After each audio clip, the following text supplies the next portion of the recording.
Hi guys, आज हम लोग दो अपकमिंग स्मार्टफोनों के बीच में फुल कंपैरिजन करने वाले हैं। पहला स्मार्टफोन होगा iQOO Neo 10 एंड दूसरा स्मार्टफोन होगा पोको F7। दोनों स्मार्टफोन इसी मई के अंदर लॉन्च होने वाला है एंड सबसे इंपॉर्टेंट कि दोनों की प्राइसिंग लगभग 30,000 के आसपास ही हमें देखने को मिलने वाला है। लेकिन बात यहाँ पर यह आता है कि दोनों में से कौन से स्मार्टफोन में हमें बेस्ट स्पेसिफिकेशंस दिए जा रहे हैं, कौन से स्मार्टफोन को हमें लेना चाहिए। ये जो कंफ्यूजन है ना, ये आज की इस वीडियो के साथ में क्लियर करने वाला हूं। बस ये वीडियो आप लोग एंड तक देखते रहना एंड वीडियो कहीं पे भी पसंद आती हो तो प्लीज एक लाइक कर देना एंड चलिए वीडियो को फटाफट से शुरू करते हैं। सबसे पहले बात करें दोनों फोनों की लुक एंड बिल्ड क्वालिटी के बारे में, तो लुक वाइज तो ये आपके ऊपर डिपेंड करता है कि आपको कौन सा लुक पसंद आता है। लेकिन बिल्ड क्वालिटी की बात करें तो iQOO Neo 10 में आपको मिलता है बैक में plastic build, side frame plastic का दिया गया है एंड फोन पे IP65 वाला ही रेटिंग मिलता है। लेकिन अगर हम लोग बात करें पोको F7 की तो यहां पर आपको मिलता है बैक में ग्लास बिल्ड, साइड पे मेटल फ्रेम एंड फोन पे IP69 का रेटिंग दिया गया है, यानी कि ये phone fully water proof and dust proof होगा। एंड इसके कैमरा के सराउंडिंग देखा जाए तो यहां पर आपको RGB लाइट्स भी दिए गए हैं। तो बिल्ड वाइज देखा जाए तो मुझे Redmi Turbo 4 यानी कि इंडिया के अंदर पोको F7 बनकर जो आने वाला है ना, उसका बिल्ड मुझे पर्सनली बहुत अच्छा लगा है। तो build and IP rating wise Poco F7 best होगा। नेक्स्ट चलिए बात करते हैं दोनों स्मार्टफोनों की डिस्प्ले की। सबसे पहले बात करें iQOO Neo 10 की, तो यहां पर आपको मिलता है 6.78 इंचेस की 1.5K रेजोल्यूशन के साथ एक फ्लैट OLED डिस्प्ले जो कि 120 हर्ट्ज के रिफ्रेश रेट को सपोर्ट करेगा। कंटेंट वाचिंग को लेकर HDR10+ 10 bit colour saturation and 4500 nits की यहां पर आपको पिक ब्राइटनेस मिलता है। लेकिन अगर हम लोग बात करें पोको F7 की तो यहां पर आपको दिया जाएगा 6.83 इंचेस की 1.5K रेजोल्यूशन के साथ एक फ्लैट OLED डिस्प्ले और यहां पर भी आपको 120 हर्ट्ज की रिफ्रेश रेट का सपोर्ट दिया जाएगा। लेकिन कंटेंट वाचिंग को लेकर यहां पर आपको HDR10+ एंड 12 बिट की कलर सैचुरेशन यहां पर आपको मिलता है, यानी कि कलर्स वगैरह यहां पर आपको थोड़ा सा ज्यादा बूस्टेड देखने को मिलेगा as compare to iQOO Neo 10। लेकिन यहां पर आपको पिक ब्राइटनेस 3800 निट्स की ही मिलने वाली है। तो देखा जाए तो यहां पर पिक ब्राइटनेस के मामले में iQOO Neo 10 बेस्ट होगा। अब यहां पर देखा जाए तो डिस्प्ले के ऊपर हमें कुछ खास मेजर फर्क नहीं देखने को मिले, बस छोटे मोटे ही फर्क है जो कि मैनेज हो सकते हैं। तो दोनों का डिस्प्ले यहां पर आपको बेस्ट मिल जाता है। बट डिस्प्ले प्रीमियमनेस की बात करें तो वो आपको पोको F7 पे देखने को मिलेगा, लाइक आईफोन वाला फील यहां पर आपको मिलने वाला है। अब दोनों की कैमरास की बात करें तो ये एज इट इज दोनों का सेम होगा। दोनों के रियर पे आपको डुअल कैमरे का सेटअप मिलेगा, जहां पर 50 मेगापिक्सल की प्राइमरी शूटर होगी विद OIS,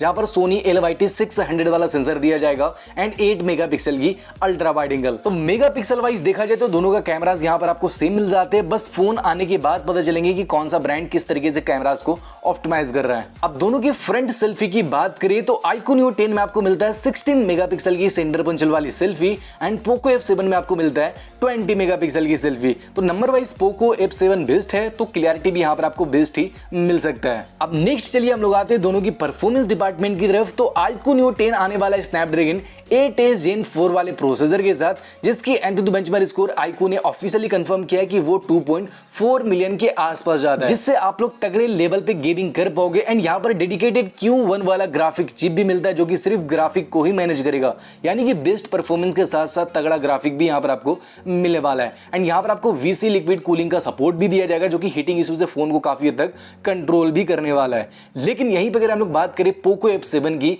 तो ये भी फोन आएगा स्नैपड्रैगन 8s Gen 4 वाले प्रोसेसर के साथ। अब सेम प्रोसेसर है तो जाहिर सी बात है इसकी भी एंटुटू बेंचमार्क स्कोर 2.3 या 4 मिलियन के आसपास ही हमें देखने को मिलेगा। तो इसके साथ भी आप लोग तगड़े गेमिंग कर पाओगे। बट यहां पर आपको कोई भी डेडिकेटेड ग्राफिक चिप नहीं मिलता है, तो यहां पर आपको ग्राफिक उतना खास नहीं मिलेगा जितना आपको iQOO Neo 10 में मिलने वाला है। और यहां पर भी आपको VC लिक्विड कूलिंग सिस्टम दिया जाएगा, यानी कि ये भी फोन हीटिंग इशू से काफी हद तक कंट्रोल रहने वाला है।